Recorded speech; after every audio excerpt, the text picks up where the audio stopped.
Nauwi sa trahedya ang Christmas party ng isang grupo sa Davao City. Patay sa saksak ang isang construction worker matapos mapikon ang kanyang binuli.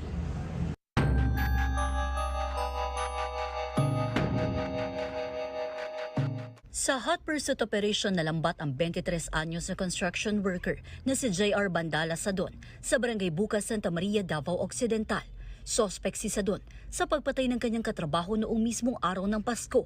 Pinagsasaksak ng sospek sa gitna ng Christmas party ang katrabahong si Leopoldo Salde Reyes, 45 anyos, sa Braga Compound, Barangay Magtuod, Davao City.